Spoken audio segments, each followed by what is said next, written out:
Welcome, weary traveller.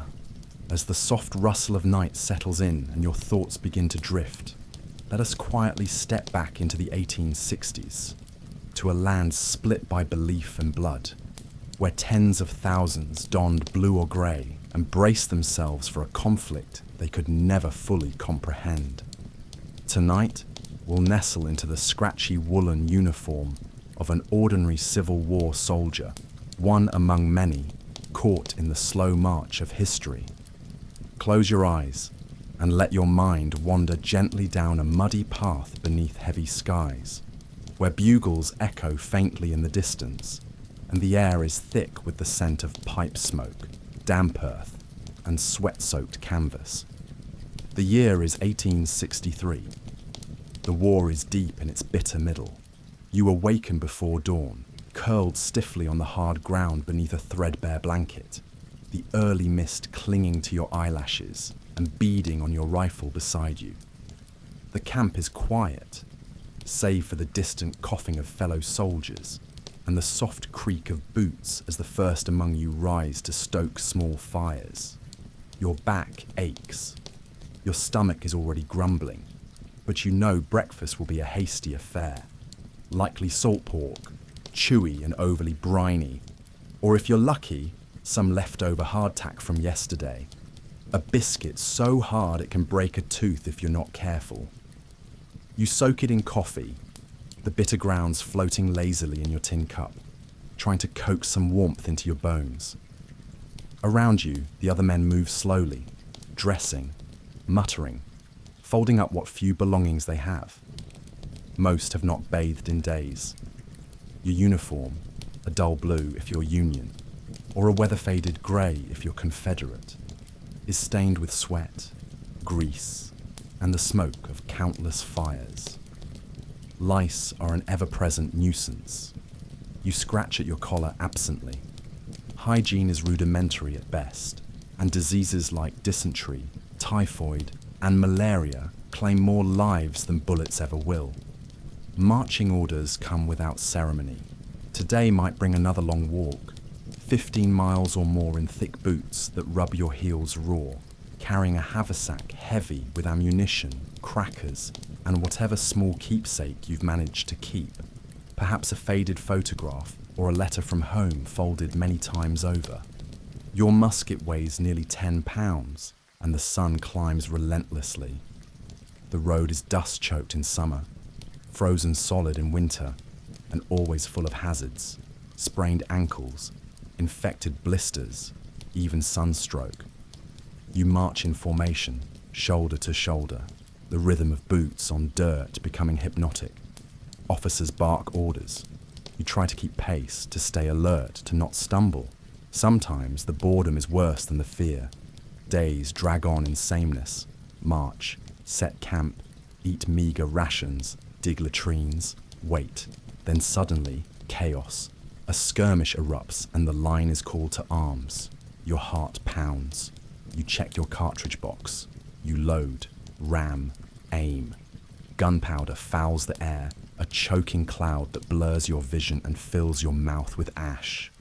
You fire, reload, fire again.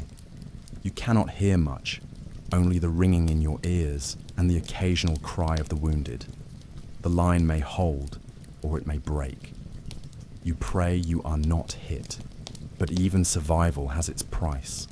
The bodies of friends, sometimes men you shared stories with the night before, now lie twisted and still. You are numb. The medics arrive, but there is little they can do.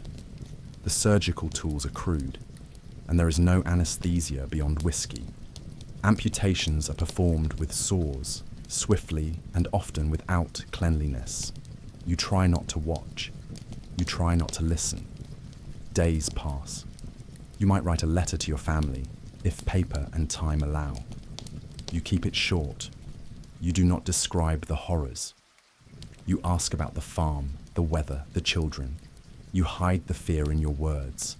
Maybe you are lucky enough to receive one in return, and for a moment, you are transported.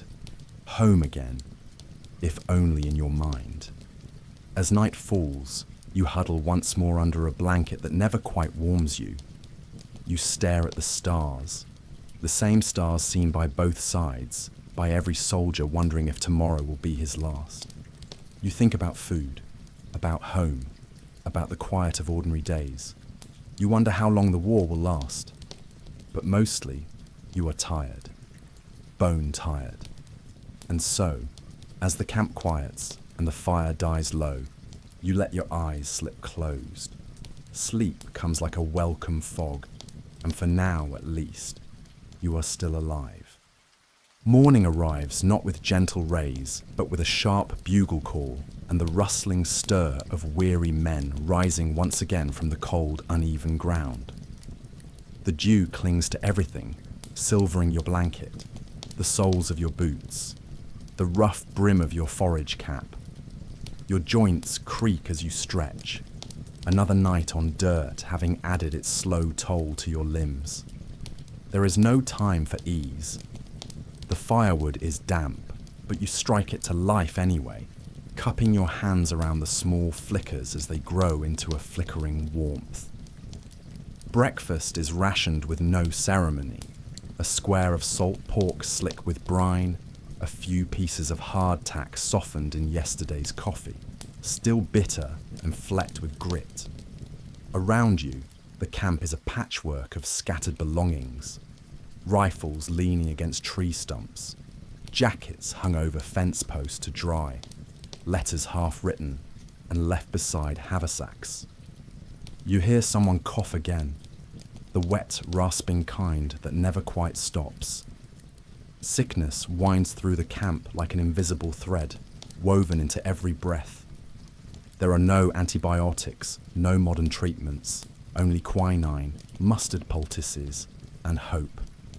If you're lucky, you remain standing. If not, you're carried to the surgeon's tent, where you lie beside others, waiting, praying, watching the flies land on stained bandages, and wondering what day it is. But for now, you're still able, and today there is drill. Even with war all around, commanders insist on routine. Form a line, shoulder arms, march forward, wheel right, load, fire, clean, repeat. The motions are mechanical now, muscle memory forged through repetition and fear. You wonder if the generals know how exhausted the men are, how their stomachs clench with hunger even after meals, how their boots are patched with scraps of old fabric and prayer. You remember the last time you saw new supplies, months ago perhaps, and marvel at how little remains. Rifles are mismatched, some with cracked stocks, others with rusted triggers. Uniforms sag with wear, buttons replaced by string or carved wood. The war ages everything. Your youth, once visible in the flush of your cheeks or the spring in your step, has faded under layers of dust, smoke, and silence. Letters from home are read over and over, the paper soft at the folds, the ink beginning to blur from the oil of your fingers. A child's drawing tucked into your pocket, now smeared and creased, still makes your throat tighten. These scraps are more than reminders. They're anchors, proof that life exists beyond the smoke and suffering. But those moments of quiet are rare. Today brings word of movement. The officers huddle over maps. Scouts return with news. You are told to pack quickly. The next destination is unknown, only that it is hours away, maybe days. The march begins, slow at first, then steadier. You fall into rhythm once more, feet lifting and striking, your rifle tapping against your shoulder, your canteen clinking at your side. The sun is high, baking the road to powder. Dust clings to your lips, your lashes, the inside of your throat. You dare not waste water. Some soldiers collapse from heat, others are left behind.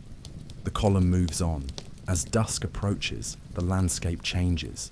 The air thickens with tension, the trees too quiet, the birds too still. You recognize the signs. A battle looms. You are told to rest, to sharpen your bayonet, to inspect your ammunition. You do so with trembling hands, trying not to imagine what tomorrow brings. Night is spent on a field already carved by previous skirmishes, the ground uneven with spent cartridges and forgotten tools. Fires are kept low, voices are hushed. You lie awake under the stars, listening.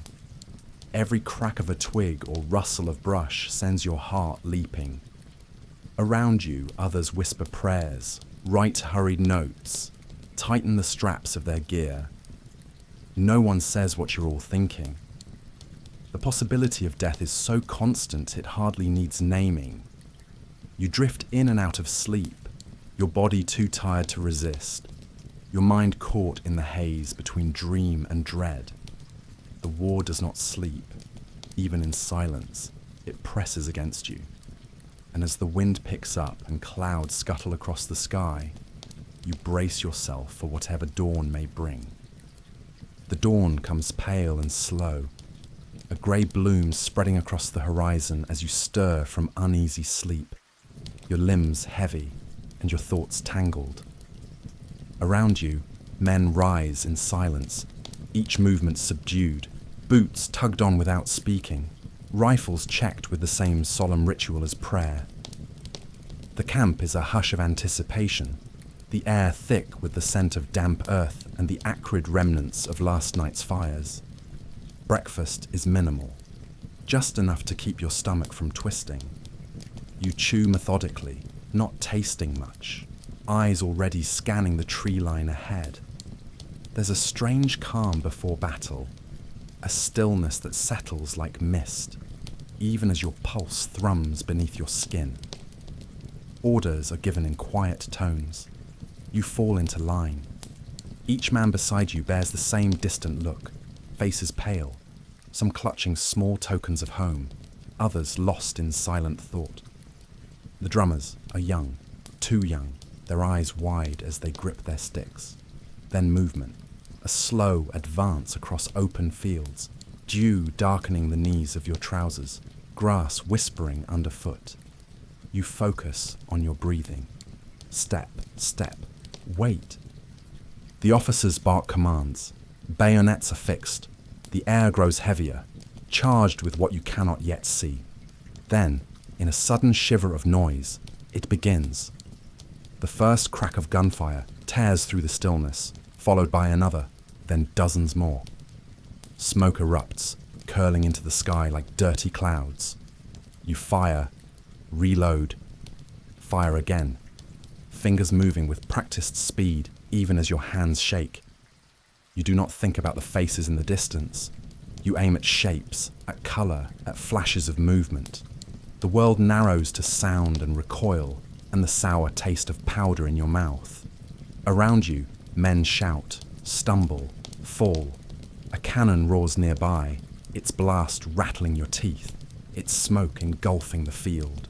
Shrapnel sings overhead, and somewhere a horse screams.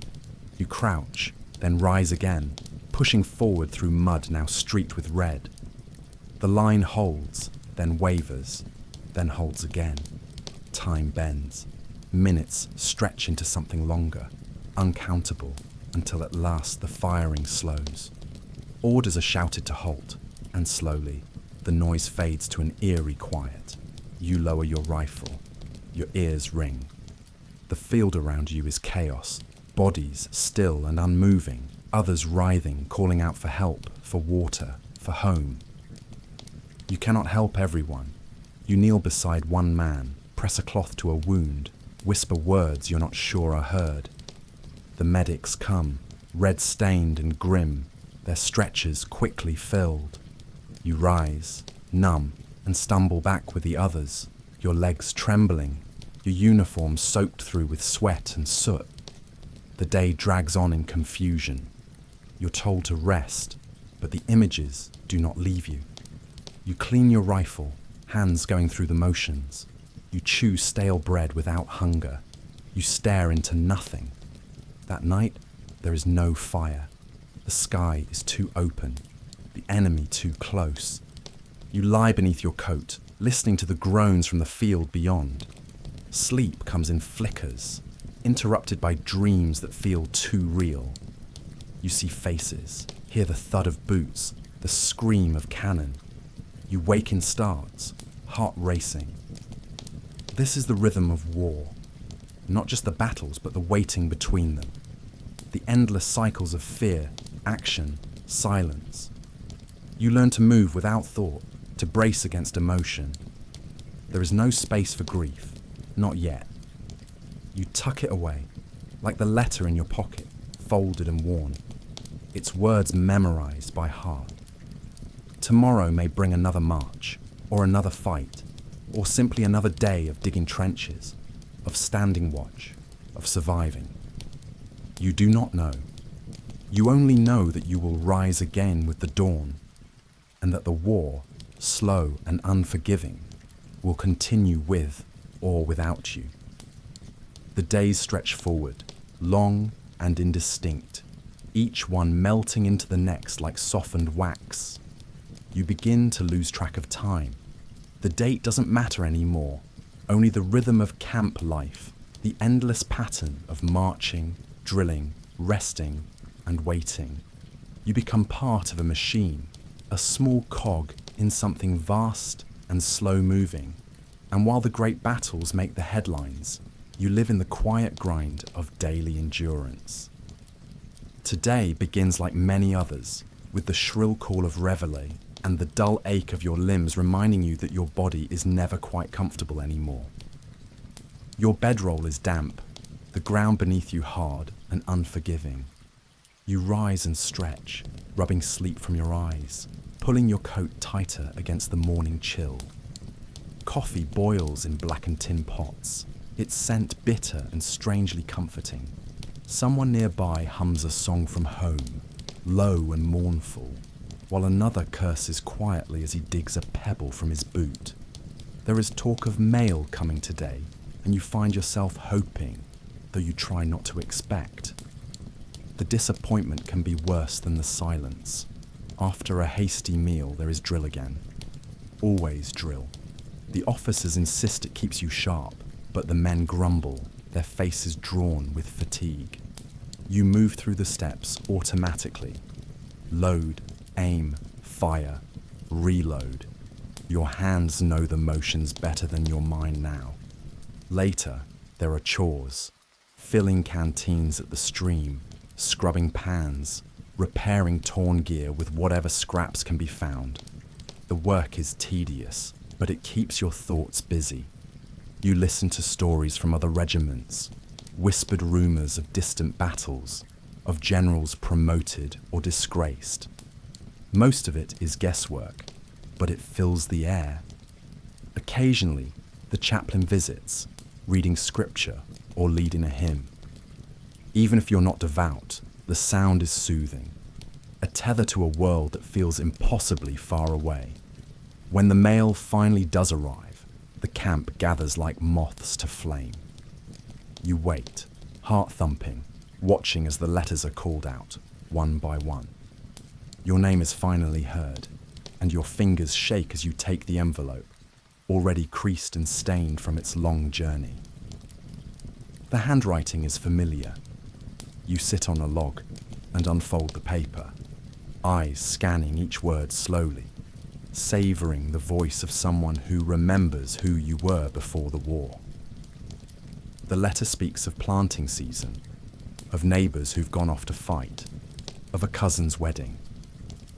It is ordinary, blissfully so, and you read it 3 times before carefully folding it again and tucking it into your coat. That night, spirits are a little higher. Someone produces a fiddle, and a few men dance awkwardly, boots scuffing the dirt, laughter breaking through the fatigue. You smile, if only for a moment. The stars blink overhead, clear and cold. You lie back on your blanket and watch them, the constellations unchanged by the war, the sky indifferent and eternal. You think of home, of how the seasons must be changing there, of how the fields must look in late spring. You wonder how much longer this will go on. The generals speak of strategy, of lines drawn on maps, but you think in smaller terms. Warm meals, dry socks, safe nights, the simple things. A fox moves quietly along the edge of camp, unnoticed by most. You watch it vanish into the underbrush, graceful and quick. Sleep comes eventually, not deep, but enough. In dreams you hear voices calling your name, not in alarm, just softly, as though from another room. The fire crackles low. Somewhere a sentry coughs, and the night goes on, patient and quiet, as you rest for another uncertain day to come. Rain begins before dawn, a soft pattering that grows steadily into a steady sheet, soaking the canvas tents and pooling in every low spot of the camp. You wake to the cold seep of moisture along your side, your blanket heavy with damp, your coat clinging to your skin. There is no staying dry. The firewood is wet, the ground slick with mud. Boots sink and squelch as men shuffle about, heads bowed beneath slouched hats. Breakfast is whatever can be scrounged. Some charred cornmeal mush, cold coffee, a bite of pork eaten in silence beneath a makeshift oilcloth. The rain does not let up. It hammers on mess tins, drums on the tent roofs, runs in dark rivulets down your neck. Your musket must be kept dry at all costs, wrapped carefully in a waxed cloth and slung across your back. Powder wet is powder wasted, and in this weather, everything seems to spoil faster. Bread molds, paper softens, socks become sodden rags. The camp becomes a shallow lake, every footstep a slow trudge through sticky muck. Shirts hang from tree branches in vain hope of drying, though the air is thick with damp.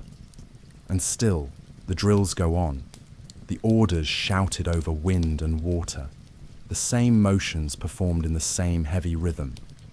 You are used to discomfort by now, but something about the rain makes it worse, more intimate, as if the sky itself has turned against you. Men mutter beneath their breath. One slips in the mud and curses loudly. Another weeps quietly beneath a blanket, face hidden, his body curled like a child's. You understand. Everyone does. Morale sinks with the temperature. Lice thrive in the wet seams of your shirt. Your hands are always dirty, always cold, and nothing you do makes them clean. When the mail wagon finally lurches into camp, its wheels caked in mud, the excitement is subdued. Most letters have been ruined, blurred by rain or lost altogether. No one complains. They simply nod and walk away, returning to their duties or their silence. You spend part of the afternoon digging a new trench to help drain the flood near your tent. The soil is thick and heavy, and your arms ache with each shovelful. A fellow soldier helps, neither of you speaking. It's enough just to work, to do something useful, to feel the warm pull of exertion in your muscles. Later you sit beneath a lean-to and mend your socks with rough thread, the needle clumsy in your wet, shaking fingers. The wind whistles low through the camp, tugging at tarps and flapping the edges of coats. Dinner is a thin stew, mostly water with a few hunks of salt beef floating in it, handed out in dented tins. You eat quickly, grateful even for this. Hunger has become a familiar ache, one that rarely leaves. At night, the rain still falls. There is no dry place to lie, so you curl beneath your blanket as best you can, your body already accustomed to cold. The men nearby are quiet. One snores gently. Another coughs in his sleep. Somewhere in the distance you hear the low rumble of artillery, faint and far away. It does not cause alarm. Not tonight. Not in this weather. Your thoughts drift toward home again. You imagine a fire in the hearth, the scent of pinewood smoke, dry socks warming on the rail, a clean bed. The memory is so vivid, it aches. You close your eyes and press your cheek against the damp wool of your sleeve, trying to keep the image in your mind. Sleep comes slowly, fitful and shallow, interrupted by the cold and the distant groan of thunder. You dream of walking on dry roads, of sunshine on your face, of the quiet sound of wind in wheat fields. When you wake, it is still raining. The day begins again. The rain has passed, but it leaves behind a landscape transformed.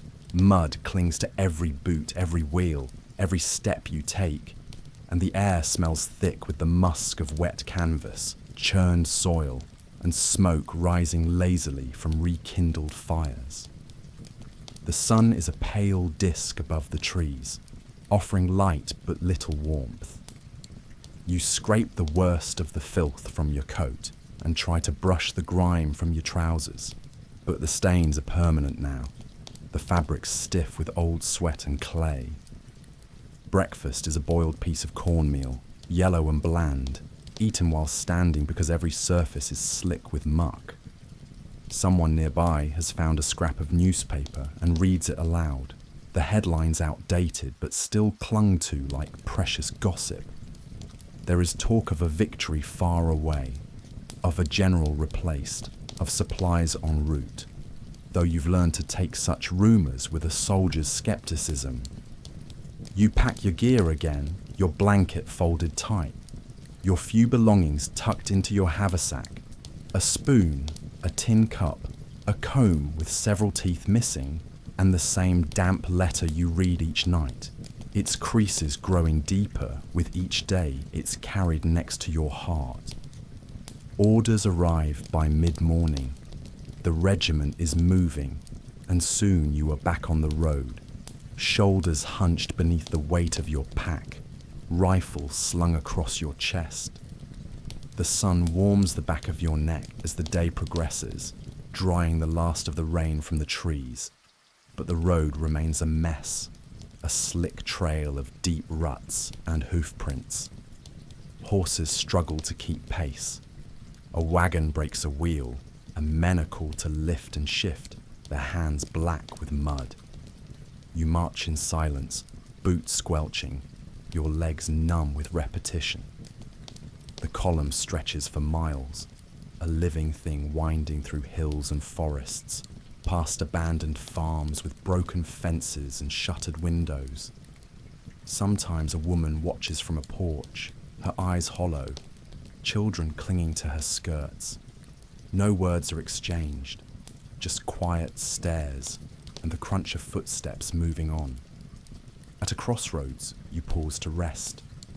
You sit beneath a tree and drink the last of your water, chewing a piece of hardtack with the slow determination of a man too tired to complain. Nearby, two soldiers argue over a bent bayonet, their voices low, tired, almost bored. Another man sings to himself, a tune so soft it sounds like a hum. The war has become routine now, a strange sort of normal. You know how to sleep lightly, how to ignore hunger, how to adjust your pack to ease the ache in your shoulders. You know how to tell the difference between distant thunder and distant cannon fire. You can name the birds that perch along the fence rails, can spot a snake in the grass before it slithers near. The world has narrowed, and in that narrowing, you've learned to survive. The march resumes, and by evening, you reach a new encampment, a wide field edged by pines, already pocked with the signs of previous visits, half-buried fire pits, discarded tinware, a shoe half swallowed by weeds. Tents go up again. Fires are lit. Rations are passed around in a tin pot, a stew of beans and bone scraps that smells better than it tastes. Still, you eat every bite. Afterward, you sit with your back against a wagon wheel, cleaning your rifle by lamplight, the motions familiar, careful, meditative. Around you, the camp murmurs with quiet conversation. Someone carves a figure into wood. Someone else writes a letter by candle, a few placards, faces solemn, gestures slow. As the stars appear, you lie on your back and watch them blink through the tree branches. The night is clear, and a breeze moves through the grass, rustling like whispers. You pull your coat around you, already settling into the rhythm of sleep. Tomorrow will come, and you will march again, and the war will continue, always just ahead of you, just beyond the next bend in the road. The morning begins, not with a bugle, but with the quiet sound of breathing, the slow rising and falling of chests beneath woolen blankets, the hush of wind threading through the pines that edge the camp. You open your eyes slowly, adjusting to the pale grey of pre-dawn, the faint glow rising behind the trees. All around, men begin to stir, shifting beneath their coats, reaching stiffly for boots and canteens. You sit up and stretch your legs, your joints creaking like old leather, and blink against the morning chill. A kettle rattles over a low fire nearby, and soon the air carries the faint bitterness of brewing coffee, thin and dark, but welcome. You clutch your tin cup and sip slowly, feeling the heat move through your chest as your fingers curl around the dented rim. Today feels like a quiet day. No immediate orders, no rush to pack, just the ordinary routine of soldiering. There is comfort in the mundane, in the way one task leads to another, with no need for thought. After coffee, you take your turn at watch, standing at the perimeter with your musket slung across your shoulder, eyes scanning the tree line for anything out of place. It's peaceful. Birds dart between branches. A squirrel rustles in the leaves. The world feels still, as if holding its breath. After your shift, you help dig another latrine trench. The work is dirty, but it gives you something to focus on, and the rhythm of shovel and earth calms your thoughts. Around you, the camp hums with motion. Some men scrub their socks in the creek, others repair the soles of boots, or sit whittling in the shade. You hear laughter, rare and soft, and it sounds like something remembered from another life. The chaplain passes through the rows of tents, speaking gently to those who want company. You nod as he walks by. You've never been especially religious, but his presence is a steady one. Later, a wagon arrives with fresh supplies, and the men gather around eagerly. You receive your share, a bit of flour, a handful of beans, a pinch of salt. You trade with another soldier for a tin of molasses, and by evening, your mess group manages a passable meal. Corn cakes fried in a greasy pan, sticky with sweet syrup and warm enough to feel like real food. You eat slowly, savouring every bite, grateful for something different from the endless salt pork and crackers. After dinner, you sit by the fire and listen to someone recite a story from a torn almanac, his voice slow and steady, the flicker of flames casting long shadows on the ground. You close your eyes, letting the words drift over you, the details unimportant. The sound is enough. The fire crackles. The sky deepens into indigo. You feel the soft itch of your collar against your neck, the familiar weight of your coat around your shoulders. When the story ends, there is a moment of stillness, broken only by the chirp of crickets and the sigh of someone settling into sleep. You move to your blanket, lying down with your rifle close, your hands folded over your chest. The stars appear one by one, bright and clear above the camp. You think about home again, not as a place, but as a feeling. Warmth, quiet, a bed you don't have to share with insects. You imagine walking down a dirt path lined with trees, your boots dry, your body light, the war just a memory growing smaller with each step. You hold that image as your eyes close, as your breath evens out, as the night deepens. Around you, the camp sleeps, and for now, there is peace. Another day begins with the clatter of tin against tin, the familiar sounds of men waking, stretching, coughing, shifting from sleep to duty in the steady rhythm that now governs your life. The sky is low with clouds, pale and dull, and the light seems to spread slowly, as if reluctant to rouse the world. Your limbs are sore, but not unusually so, and you rise without thinking, pulling on your boots, shrugging into your coat, feeling the same damp weight of the same clothes you've worn for weeks. Breakfast is a spoonful of beans and some crumbled hardtack, which you soften in coffee that's gone bitter from overboiling. You eat in silence, sitting on an overturned bucket, eyes scanning the edge of camp without really seeing. There's a comfort in the repetition, in knowing what comes next even when nothing good awaits. You report for inspection, rifle in hand, boots half cleaned, your face washed in the stream with water that numbs your fingertips. An officer walks the line, eyes sharp, words clipped. You stand straight, motionless, used to the cold formality of it. Afterward, you're assigned to wood detail, which means an hour of walking through the nearby woods with another soldier, your axes slung over your shoulders, eyes peeled for dry branches and deadfall. The forest is quiet, damp with the smell of moss and old leaves, and for a while it feels almost peaceful. You talk quietly with your companion, not of the war, but of farming, of the kind of horse that's best for pulling a plough, of a recipe for corn pudding someone's mother used to make. These fragments of normal life feel like tiny miracles, brief windows into the world you left behind.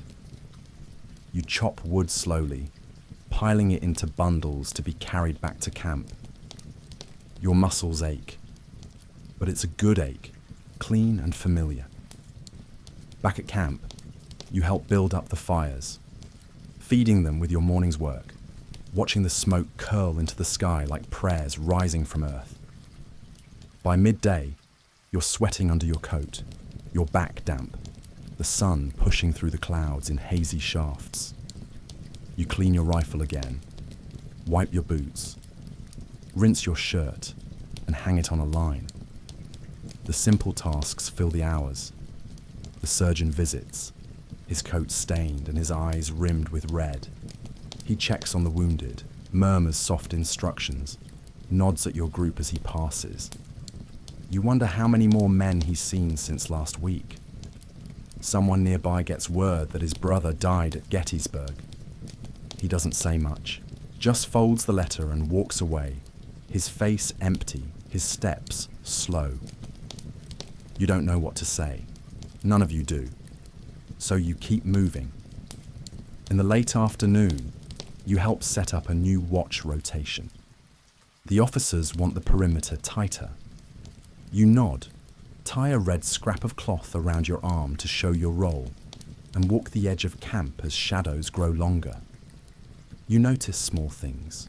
A rabbit darting beneath a bush. A nest tucked in the crook of a tree. Life persists, even here. As night falls, someone sings. A soft voice, carrying a tune from back home, low and slow, like a lullaby. A few men hum along. The fire crackles gently, the coals glowing like old embers in the sky. You lie on your side, one hand beneath your head, the other resting on your haversack. You look up at the stars again, always the same stars, always watching. You think of letters unwritten, of things left unsaid. You think of the sound of your mother's voice, the way your father walked the fields at dusk. You wonder who's tending those fields now. You close your eyes and listen to the quiet, to the small noises of men breathing, of wind in the grass, of crickets singing their ancient song. And you let yourself drift gently into the hush of sleep, wrapped in the stillness that, for tonight at least, asks nothing more of you. You wake before the sun, not from any bugle or shouted command, but from the familiar ache that curls itself around your spine, the stiffness that settles in your legs like sediment. The grass is cold against your cheek, damp from the night's breath, and your blanket clings to you with the weight of dew. You sit up slowly, rubbing your eyes, reaching for your boots with fingers that still remember frost. Around you, others stir in quiet waves, yawns muffled beneath scarves, boots laced with half-sleeping hands. The fire has died to coals, but someone crouches over it already, coaxing a new flame into being. The soft whoosh of kindling catching, followed by the hiss of a pot of water set to boil. Your thoughts are still hazy, your mind not quite awake, but your body knows what to do. You gather your few belongings, check your rifle by touch, and stretch your arms against the morning chill. Coffee comes slowly, one ladleful at a time, dark as soil and twice as bitter, but you sip it gratefully, letting the warmth spread through your chest like a small mercy. Breakfast is a scoop of corn mush, lukewarm and unseasoned, but your stomach welcomes it without complaint. You sit on a log, chewing slowly, watching the light change across the treetops as the sun rises without urgency. Today, there is no march, no battle, no warning, just orders to fortify the camp. You and a dozen others are assigned to dig earthworks along the southern edge, spades distributed with little ceremony. The work is slow, heavy, and endless. You sink the shovel into dirt, lift, toss, repeat. Each motion is deliberate, each hour marked only by the slow climb of the sun overhead. Sweat beads along your brow. Your hands, already rough, begin to blister again in new places. You pause sometimes to stretch your back, to take a swig from your canteen, to listen to the sound of another shovel striking rock or roots. It's hard work, but work you understand. As the trench grows deeper, the walls taller, you feel a small sense of accomplishment. Protection built by hand, by effort, by men who have so little else they can shape. In the afternoon, there is a short break. You eat dried apples and a piece of bread, crumbling and coarse, then return to your post. Later, word comes that the quartermaster has handed out new socks, a small miracle. You trade for a pair with a man from another company, giving him a bit of tobacco in return.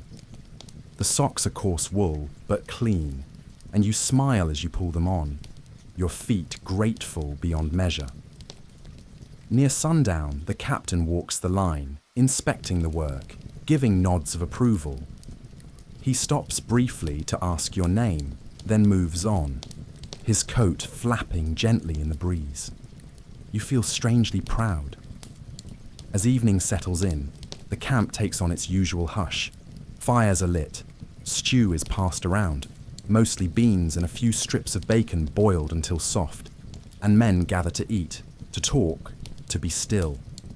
One soldier reads aloud from a Bible, his voice low and rhythmic, the words familiar, even if the meanings blur with exhaustion. Another begins carving something from bone, a pendant maybe, or a charm.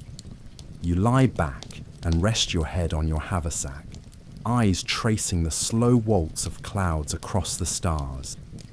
The trench you dug is behind you now, a fresh scar in the earth, but it feels like something real, something lasting. You wonder how long you'll stay in this camp. A week, a day, no one knows.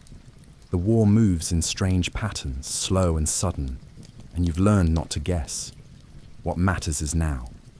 The fire, the warmth, the sound of someone softly singing a tune from home. You close your eyes and let the melody wrap around you, your breath steady, your hands still.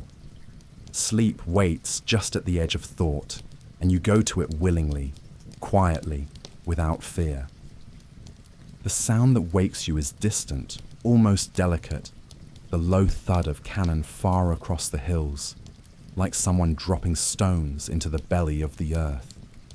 You lie still for a moment, listening, counting the spaces between each muffled boom.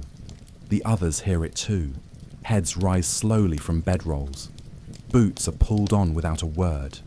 Rifles checked by habit alone. The sun is just beginning to stain the horizon with colour, pale gold bleeding through layers of mist. Breakfast is brief. Dry biscuits, yesterday's coffee reheated, thick with grounds but hot. You eat quickly, your eyes flicking eastward toward the sound. No one knows whether the noise means movement or just more waiting. Either way, the officers are alert. You're told to prepare to march. The news passes in murmurs. A column to form by the hour, packs to be rolled, canteens filled. You tie your blanket tightly, cinch the straps on your haversack. Check your powder. The rifle feels heavier today, though it always does before a march. The weight of it settling in your bones before your boots even leave the ground. By mid-morning, the column begins to snake its way out of camp, boots crunching over dry leaves and gravel, the air sharp with autumn's first real chill. The trees are beginning to turn, their leaves whispering overhead, and the road winds endlessly, bending through woods and over creeks, past charred fence posts and stone ruins overtaken by ivy. You march in silence, each man lost in his own rhythm, his own thoughts, the occasional cough or whispered prayer, the only sound beyond the rustle of uniforms and the steady cadence of step, step, step. You pass a wagon stuck in mud, its axle cracked, the mules restless. A boy, no older than 15, sits beside it, watching with hollow eyes. No one stops. There is no time, no spare hands. The day stretches long, sun climbing high, then tilting westward, and your feet grow sore. Your back aches, your mouth dry despite careful sips from your canteen. Still you march, past hills where smoke curls in the distance, past orchards where trees still bear fruit untouched, too dangerous or too far for anyone to pick. In the late afternoon, you pause near a stream. Water is refilled, boots are unlaced, and for a brief time, laughter returns as someone splashes cold water on their face. Another strips to the waist to scrub the dirt from their skin. You rest on a rock, watching the light dance on the water surface, your hands dangling loosely at your sides. You almost forget the march, the sound of cannon, the ache in your shoulders. Almost. The break is short. You're called to rise again, and the march resumes. By evening, the column halts in a clearing beside a long stone wall, trees pressing close on three sides. Tents are pitched quickly, fires built with what dry wood can be found. Supper is boiled salt pork and coffee, the familiar, ever-repeating meal, made better only by the sharp hunger of a long day. You eat slowly, knees pulled to your chest, your cup balanced on one boot. The officers speak in low tones near a map spread on a blanket. The night feels tense, but quiet. The cannon fire has faded, and the wind now carries only the scent of smoke and pine. Someone plays a harmonica, the tune slow and wandering. You lie down beneath the stars, your blanket pulled high, your rifle beside you. The march is done for now. You feel the pull of sleep, but part of your mind lingers, listening for that distant sound again. The signal that the war, always moving, is never far, but the night holds steady. You close your eyes, surrendering again to the only peace the day allows. You are roused before first light, not by cannon or command, but by the quiet shuffle of boots, the rustle of fabric, the gentle sound of someone striking flint to steel. The camp stirs slowly in the darkness, shadows moving like smoke between tents, breath rising in pale clouds against the cold. You sit up stiffly, wrapping your coat tighter, and feel the familiar pull of sore muscles protesting another day. The fire is coaxed to life, flames licking up through damp wood until the heat spreads, crackling gently as coffee is brewed and rations passed around. This morning, you receive a slice of bacon curled in a pan until the fat pops, and a crust of bread too hard to bite without soaking it in the coffee first. You chew slowly, listening to the morning sounds, the low murmur of men speaking, the clink of tin cups, the snap of canvas as a breeze cuts through the clearing. There's talk of moving soon, but no one knows when. The officers give no details. They never do. And so you wait, your pack resting beside you, your rifle propped against a log, your eyes fixed on the grey horizon. The waiting is almost worse than the marching. Hours pass like fog, thick and slow, filled with tasks meant to keep hands busy and minds quiet. You sharpen your bayonet with the edge of a stone, clean your musket, rewrap the handle of your knife with twine. You find a few minutes to write, scribbling a short letter on a page of rough paper, describing nothing in particular, just the weather, the march, the hope that your family is safe. You fold it carefully, tuck it in your coat, unsure if it will ever be delivered. At midday, a rider arrives, galloping in from the north, and the stillness of the camp sharpens. Orders are shouted, tents dropped, fires doused. You pack quickly, your hands moving on their own, muscle and memory working in tandem. Within the hour, you are back on the road, the column weaving through tall grass and narrow wooded paths, moving with urgency. The officers say little, but their pace says enough. Something is happening. You feel it in your gut, in the way your comrades glance at one another, eyes asking silent questions. The road rises and falls through hills, crosses shallow creeks, passes broken barns and fields left to rot. You catch glimpses of wildlife, deer darting between trees, birds lifting from branches at your approach. But there are also signs of war, scorched cabins, wheel tracks carved deep in the mud, and once, a small graveyard with new mounds, crosses marked in chalk. You march in silence, the heat of the afternoon settling into your collar, sweat collecting at the base of your spine. Your feet hurt, your shoulders ache, but you do not slow. The whole line moves as one. In the late afternoon, the column halts. The officers confer again. You are told to form ranks and prepare. You check your gear, load your rifle, adjust your belt. The field ahead is quiet, lined with trees, the sky above strangely still. There is no sound but the wind and the soft rattle of leaves. You wait, muscles tight, every sense alert, but the order never comes. As dusk gathers, the officers stand down, and you're directed to make camp once more. Whatever was expected did not arrive. You exhale for the first time in hours. Fires are lit with trembling hands. Supper is eaten in tired silence. The tension remains, but for now, the night belongs to you again. You lie beside your gear, coat pulled high, staring up through the gaps in the tree canopy. The stars blink steadily above, their light cold and patient. You wonder if the enemy watched from beyond the trees, if they waited too, rifles ready, unsure whether to fire or flee. You may never know.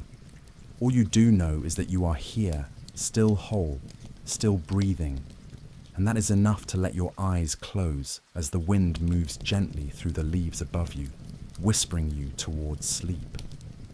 The morning brings with it a weight that settles on your shoulders before you even rise, a heaviness that creeps in with the cold and lingers behind your eyes.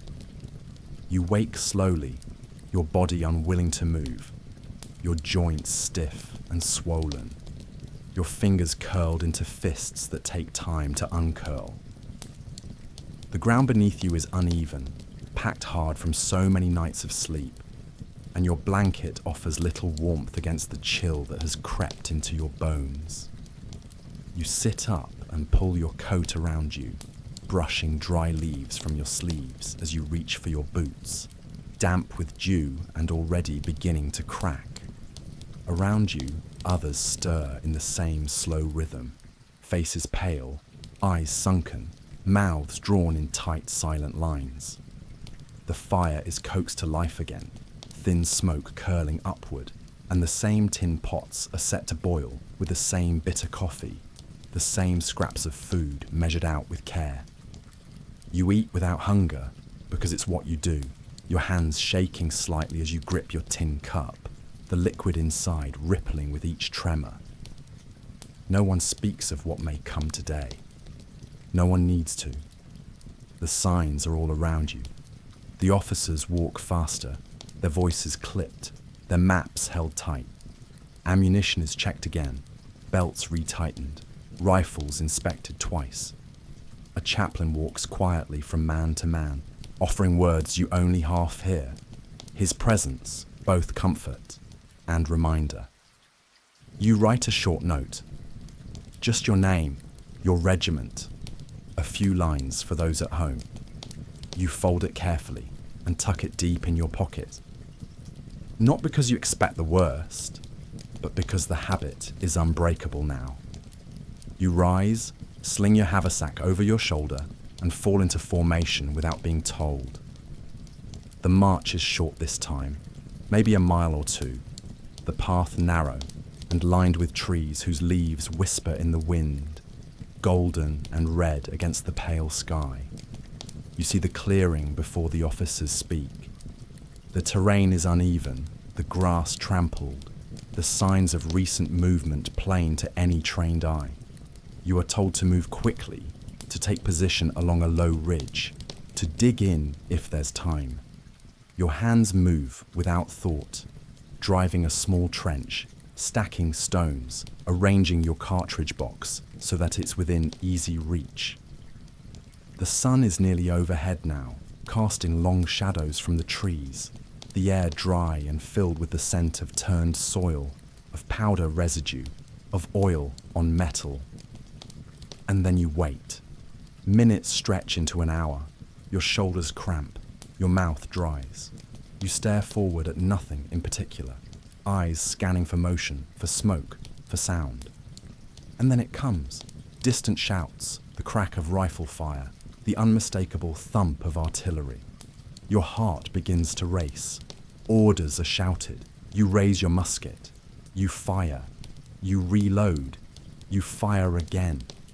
The noise swells around you, a great roaring made of hundreds of rifles, of shouted names, of horses screaming, of cannons bursting with a sound that shakes the ground. Smoke rises in thick columns, choking the air, obscuring your vision. You fight through it, your hands slick with sweat, your shoulder bruised from recoil. Men fall beside you. Some get back up, others do not. The line holds, then shifts, then pushes forward.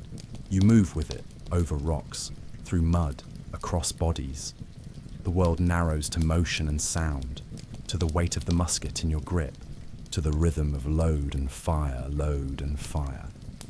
Time vanishes. Hours pass like seconds, or maybe it's the other way around. When the order to retreat comes, it is like being pulled from a dream. You fall back with the others, breath ragged, legs barely holding. The ground behind you is littered with gear, with footprints, with silence. You do not look back. You cannot. By dusk, you are back where you began, though everything feels changed. You sit heavily beside the fire, your face streaked with ash and sweat, your hands too tired to lift your tin cup. You eat whatever is handed to you, barely tasting it, your eyes fixed on the flames. You made it through another day. The cost lingers in every muscle, in every flicker of memory that tries to rise. You lie down on your blanket, pull your coat over your chest, and close your eyes.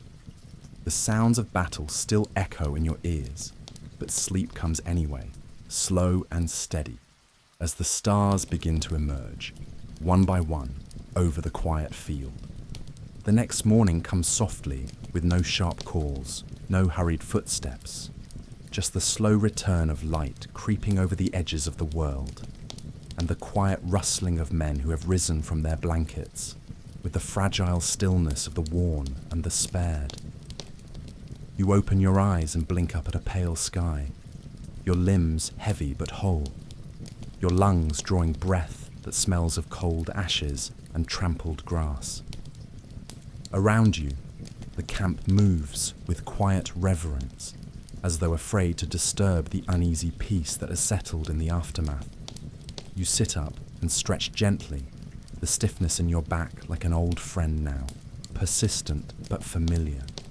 Coffee is brewing again, slow and dark, bubbling gently in soot-blackened tins. You accept your portion with a nod, cradling it between your palms, the warmth seeping into your fingers. Breakfast is little more than a crust of bread and a spoonful of beans, but you eat it without complaint, chewing thoughtfully, your eyes drifting toward the tree line, where birds have returned to their branches, chirping with no concern for the pain that soaked the ground just hours ago. The camp is quieter than usual, voices low, movements deliberate. Some men mend what can be mended, boots stitched, coats patched, straps reinforced. Others write letters, heads bent over their knees, pencils scratching against paper as they try to describe the indescribable. You watch a young soldier carve initials into the stock of his musket, slowly, carefully, like a ritual.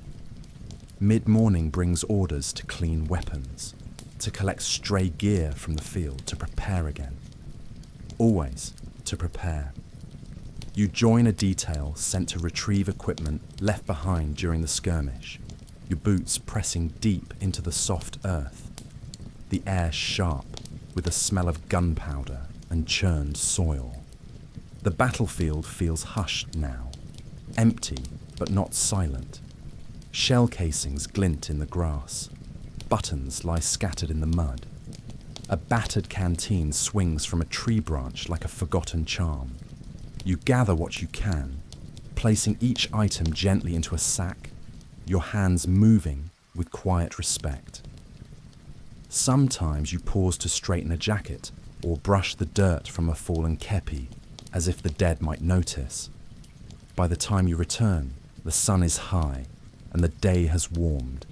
You drink deeply from your canteen, refill it at the stream, splash water on your face, letting it trickle down your neck. You feel half alive, half dreaming, caught in a space between movement and memory. The afternoon is filled with more chores, latrine duty, tent repair, helping a limping comrade mend his pack. There is no rest, only motion, only the next task. But it is the kind of work that brings a strange comfort, the kind that keeps grief and fear just far enough away to bear. Evening brings a clearer sky, the air turning crisp as shadows lengthen. Supper is a stew of beans and a few scraps of salted meat, and you eat it slowly, your legs stretched out before you, your back against a log warmed by the sun. Someone tells a story, a silly one about a cow that wandered into camp weeks ago, and you laugh softly along with the others, the sound like something unfamiliar and precious. A fiddle is pulled from a case, its strings plucked gently, a tune rising that floats over the camp like smoke. You close your eyes and let the notes wash over you, your body relaxing inch by inch. Later, under the stars, you lie on your blanket and stare upward, your arms folded across your chest, the sky stretching forever above you. You feel the earth beneath you, solid and real, and the faint rise and fall of breath within you, steady and sure. Tomorrow will come, more marching, more waiting, maybe more fighting. But tonight, for just a little while, the world is still. The fire crackles, the wind rustles the canvas of nearby tents. A nearby voice hums the last bars of a hymn.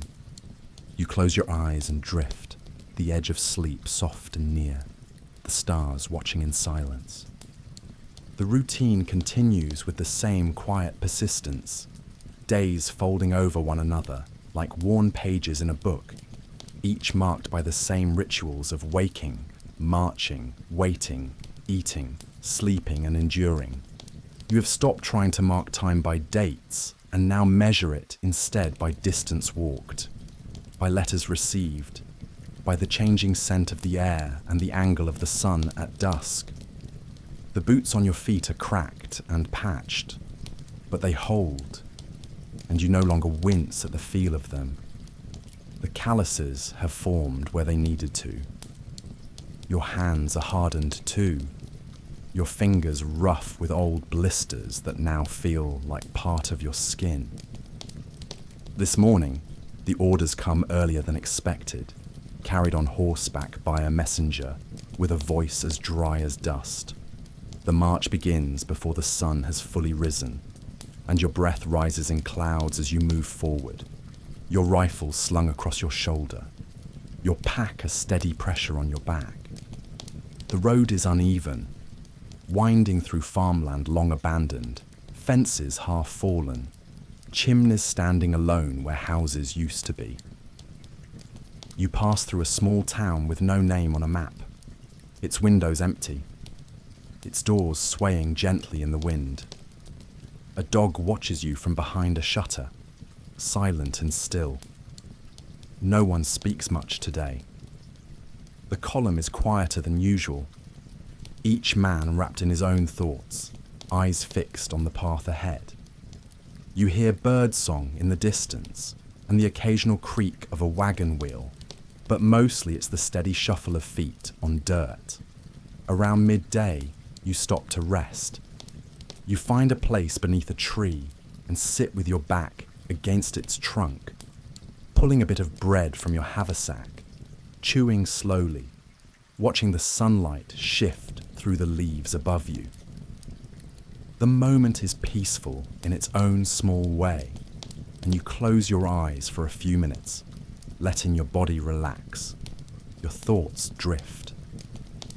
When the march resumes, you fall into step again, the road narrowing as it cuts through dense woods. The shadows here are long, and the air smells of pine and damp earth. By late afternoon, the trees open into another field, and you are told to make camp again. The process is swift and practiced. Tents are pitched with few words, fires lit with quick hands. Supper is prepared in shared pots, beans again, with a bit of onion and fatback stirred in, a rare treat. You eat beside a soldier from another regiment, neither of you saying much beyond the basics, the kind of easy quiet that comes from shared experience. As night settles in, the stars appear, familiar and unchanged, and someone begins to read from a tattered book, the words curling into the darkness like smoke. You lie back and let the sound wash over you, not listening to the meaning so much as the rhythm, the comfort of a voice cutting through the hush. Tomorrow may bring movement or a new skirmish or more waiting. It does not matter. You will face it with the same steadiness that has carried you this far. You close your eyes, your body already surrendering to sleep, your breath slowing as the fire flickers low and the world softens around you. One more night in a war that feels endless but lived one quiet day at a time. Tonight feels different. The sky is velvet dark and unusually quiet, the stars hanging low and still, as if the whole world has stopped to listen. You lie beneath your blanket, your body weary but not restless, your mind drifting not toward the day ahead, but backward, through every slow, quiet step that brought you here. You think of the first day you wore your uniform, the stiffness of the wool, the awkward weight of your gear. You remember the first time you fired your rifle, how the recoil startled you, how the smoke stung your eyes. You remember the first letter you sent home, how you sat for an hour with the paper folded in your lap, not knowing what to say. So much has changed since then. The war has reshaped everything. You've seen hills set ablaze by cannon fire, men laughing over tin cups one day and laid silently in the earth the next. You've shared blankets with strangers who became brothers, and you've walked roads so long and so dusty they felt like they had no end. But you've endured. You've learned the rhythm of soldiering, the small routines that tether a man to something steady in the chaos. How to lace your boots just so. How to fold your blanket to keep the corners dry. How to sleep with one ear always listening. Even now, as your eyes begin to close, your hand still rests near your rifle, fingers curled from habit, not fear. Around you, the camp is hushed. The fire burned low, its embers glowing faintly like distant suns. Somewhere nearby, a soldier murmurs in his sleep. Another shifts, pulling his coat tighter. The scent of wood smoke hangs in the air, mingling with the faint sweetness of autumn leaves and the salt of worn uniforms. Above, the night sky stretches vast and still, a quiet canopy over a weary world. And for now, there is nothing to do, nowhere to go, nothing to prepare. Just rest, just this moment. You let your breath settle, slow and even, your thoughts growing softer, lighter, like mist rising from the ground. Maybe the war will end soon, maybe it will not, but tonight you have made it. You are here. And in this quiet, beneath the stars, wrapped in the stillness of a soldier's night, you let yourself drift into sleep, into peace, into dreams. Thank you for walking this road. Rest easy now. The story is done. Good night.